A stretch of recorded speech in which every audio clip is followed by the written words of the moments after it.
To create a sequence, hover over the sequence menu and click the plus sign. You may also add a sequence from the folder view here, or the list view here. Name your sequence, pick a folder to assign it to, and mark it as a favorite if you wish. Then to configure your sequence settings and enroll contacts, click on the trigger step to open the configuration settings. Rename your trigger if you wish. Then, open the trigger setup to get contacts enrolled into the sequence. There's dynamic, fixed, and event-based trigger options to get contacts enrolled easily. Dynamic and fixed triggers allow you to select people, companies, or deal records for enrollment. Event-based triggers have a standard set of events like lead status and deal stage updated. Event triggers will allow contacts to be re-enrolled into the sequence. Let's proceed with the dynamic trigger. Next, you'll choose either people, company, or deal records for auto-enrollment. Then you'll pick your series of filters you want applied for auto-enrollment. You can also pick from a list of your saved smart lists here.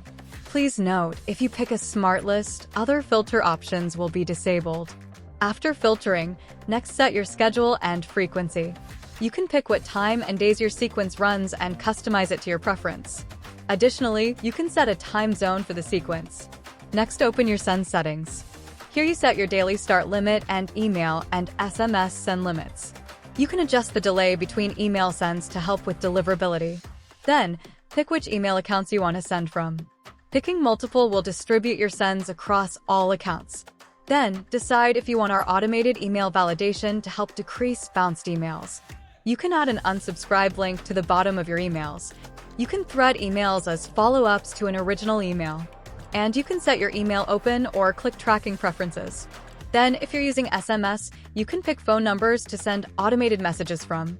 Under automation, you can choose to unenroll contacts from the sequence when they take an action, or you can choose not to unenroll. Lastly, you can activate reply sentiment by turning this setting on. This allows you to see more advanced analytics. Add any notes here for reminders you want for this setup and then click Save. Now let's create the sequence steps. If you wish, you can set a delay to start a sequence by editing the delay settings. To build your sequence steps, click the plus symbol to add any sequence action.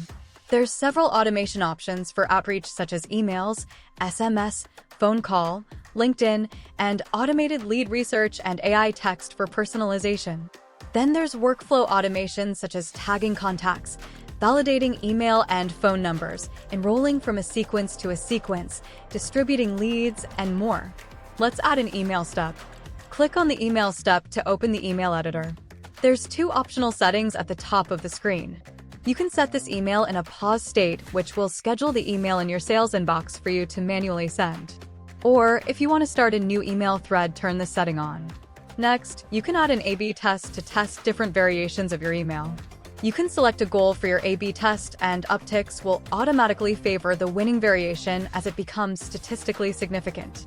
If you want to test more variations, you can add A through Z variations to scale up your learning. Then set your subject line. Pick a merge field if you want to insert data from the CRM. Then type your message in the body, or you can choose from your template library by clicking here and picking from your personal email templates or from our list of global templates. You can edit the text and fonts, insert merge fields, attach files, or upload an image. You can also use our AI tools to help write your content by highlighting any text on the screen. If you're doing cold email, we recommend using the syntax feature to create multiple variations of your text to give your emails more of a human-like sending pattern for deliverability. Then, check the assistant for metrics about your written content. Lastly, click on the Send Test button and pick a contact from your database. You will be sent an email as if you're that contact, so you can review the email prior to launching your sequence. Then click Save. Set a delay after the step if you'd like. And then click the plus symbol to add more steps.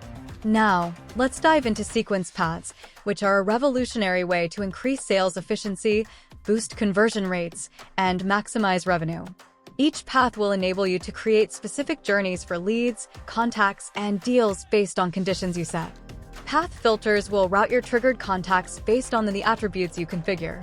After you've routed contacts with filters, configure the remaining settings, much like the original trigger setup. After saving, add your sequence actions such as emails, SMS, tasks, or workflow automations. You can duplicate, copy, or delete actions by clicking the options icon on each step. Copied steps can be pasted in a position you choose. Additionally, you can copy entire paths and paste them into another path for easy setup and customization.